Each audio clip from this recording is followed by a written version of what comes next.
that if you have an exchange of gold for gold,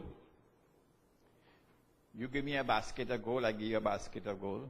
But are you strong enough to lift up a basket of gold?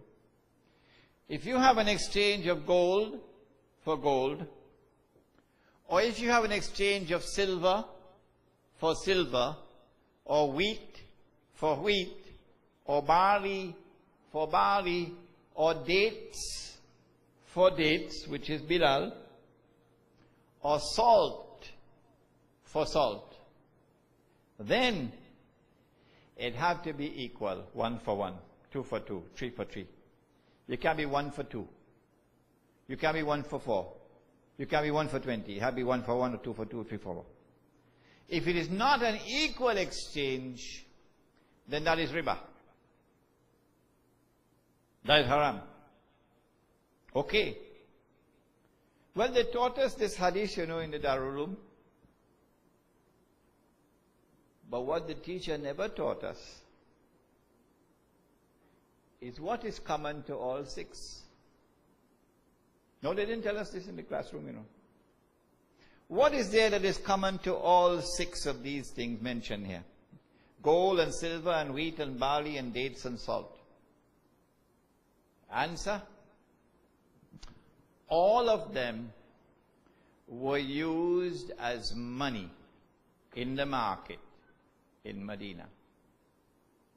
And so when there was a shortage of precious metals, gold and silver, they would use dates as money.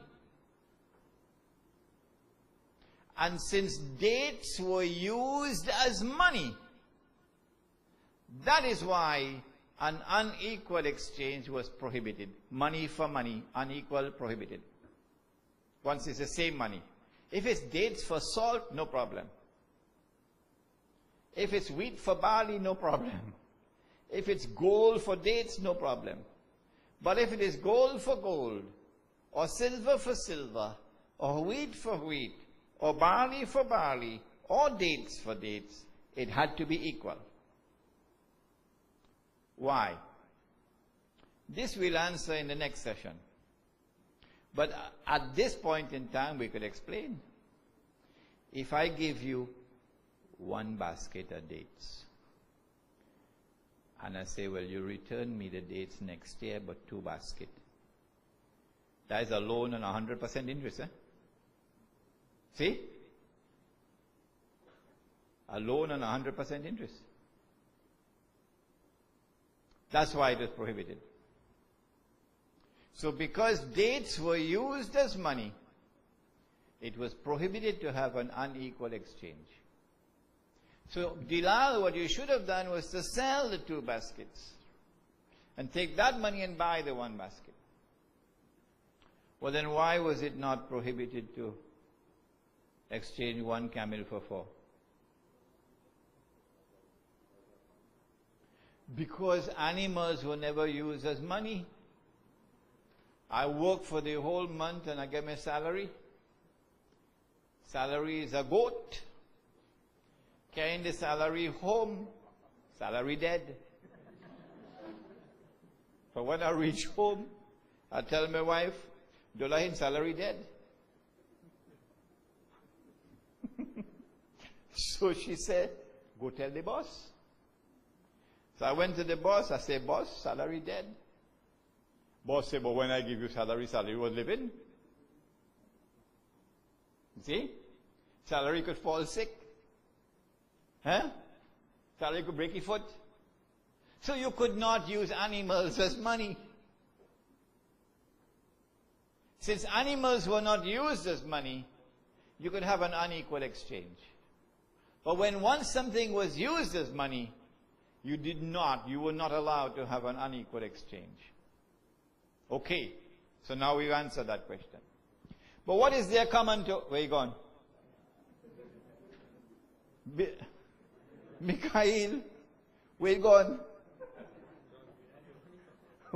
What is there that is common to all 6? Number one,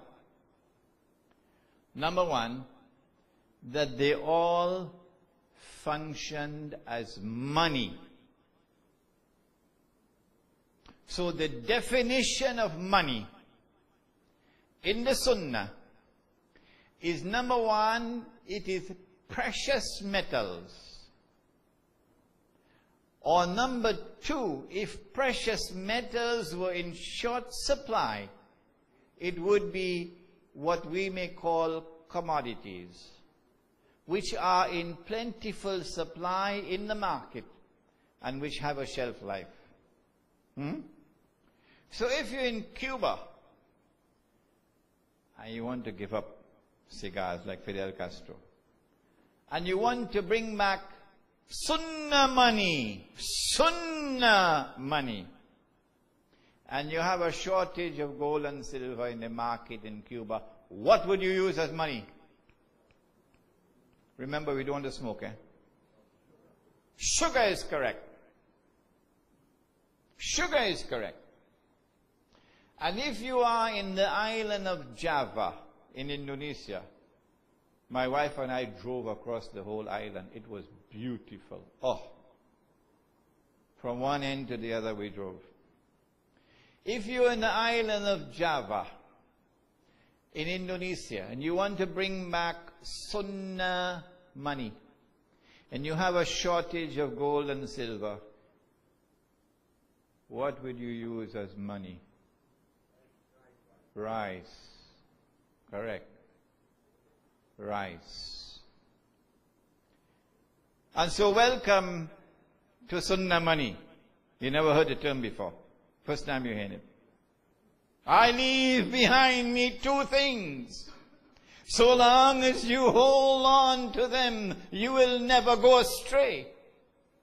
Here is one of them. Sunnah money. But Sunnah money has a second characteristic. And that is that in every instance, 1, 2, 3, 4, 5, 6, the value of the money, stupidity, the value of the money is inside the money. Why, you can't understand? Eh? In other words, the money has intrinsic value. The value inside the money.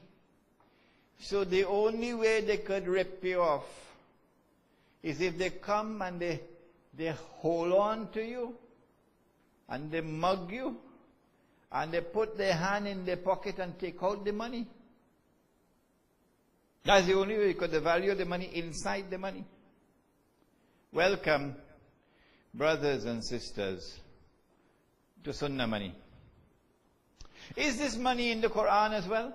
You can take it down now. Is this money in the Quran as well? That is my question. Yes, it is. Let us go to Surah Ali Imran. And we have a hafiz of the Quran right in front of me. So watch out. بعد أعوذ بالله من الشيطان الرجيم ومن أهل الكتاب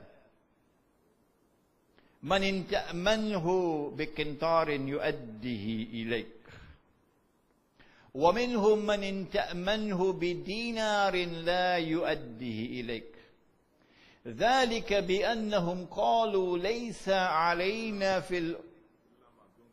إلا ما دمت عليه قائمة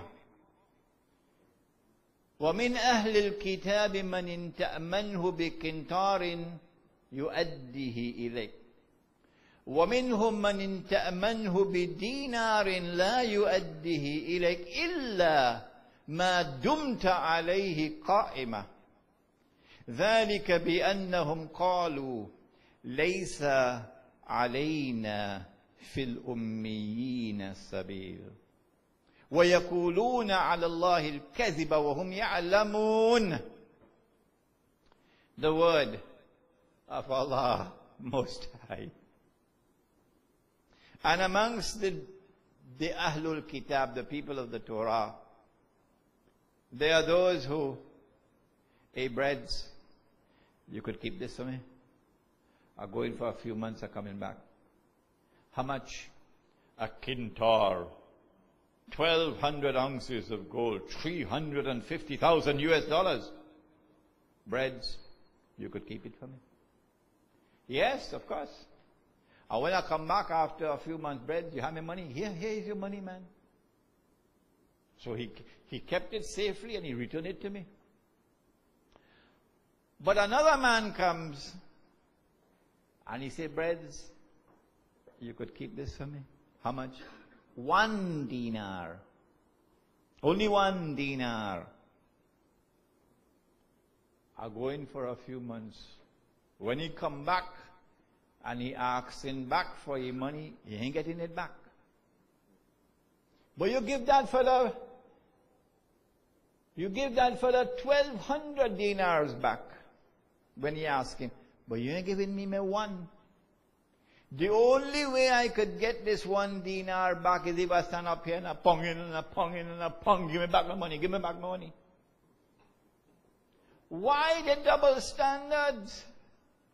Why?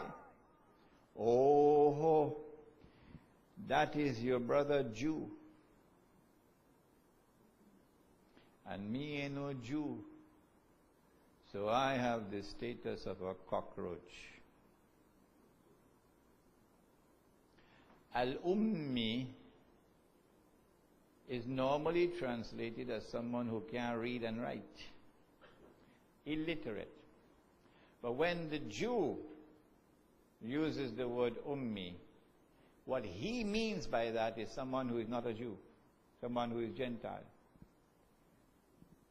The reason why he wouldn't return it is because قَالُوا لَيْسَ عَلَيْنَا فِي الْأُمِّيِّينَ السَّبِيلُ. We have no moral obligations to these cockroaches. We can rip them off.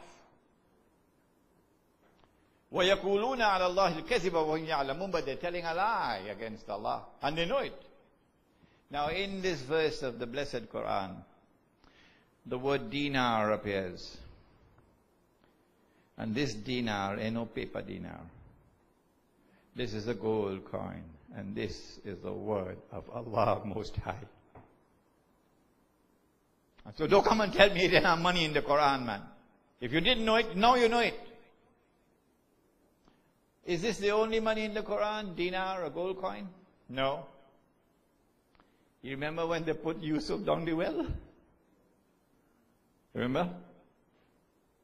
And then the travelers came and they took him out of the well. They found him. Haza Ghulam. We got a boy. And they took him to Misr. And they sold him. They sell him. How much they sell him for? وَشَرَوْهُ بِثَمَنٍ بَخْسٍ دَرَاهِمَ مَعْدُودَةٍ. They sold him for a few measly dirhams. Oh, wait a minute. So not only is dinar in the Quran, but dirham is also in the Quran. So you better watch it, huh? You're dealing with the word of Allah. When the word of Allah comes, you better submit to the word of Allah and forget your opinion. This is money. A dinar is a gold coin, a dirham is a silver coin. And even Europe used the word dinar.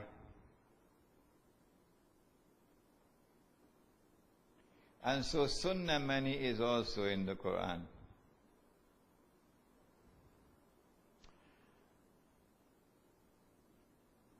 Did this money function successfully as money? What are the functions of money again? The functions of money were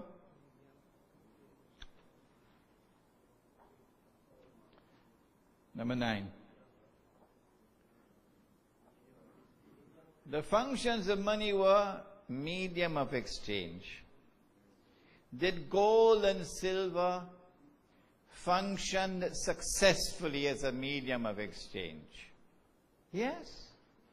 For thousands of years. Your paper money only come yesterday, you know. Before paper money was gold and silver. Or you saying about how inconvenient it is to have gold coins in your pocket. It is way down, you don't look at it.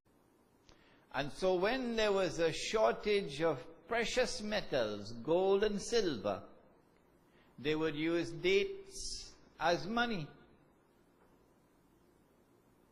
And since dates were used as money, that is why an unequal exchange was prohibited. Money for money, unequal, prohibited.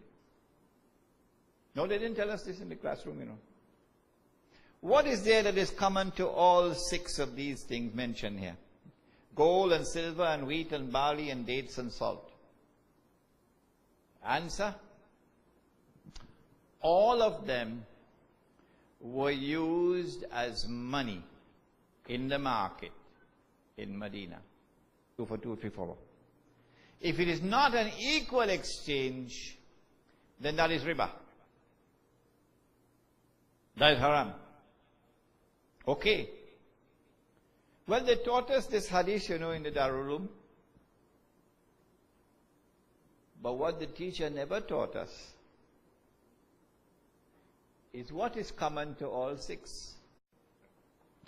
That if you have an exchange of gold for gold, you give me a basket of gold, I give you a basket of gold. But are you strong enough to lift up a basket of gold? If you have an exchange of gold for gold, or if you have an exchange of silver for silver, or wheat for wheat, or barley for barley, or dates for dates, which is bilal, or salt for salt, then it had to be equal, 1 for 1, 2 for 2, 3 for 3. You can't be 1 for 2. You can't be 1 for 4. You can't be 1 for 20. You have to be 1 for 1 or 2.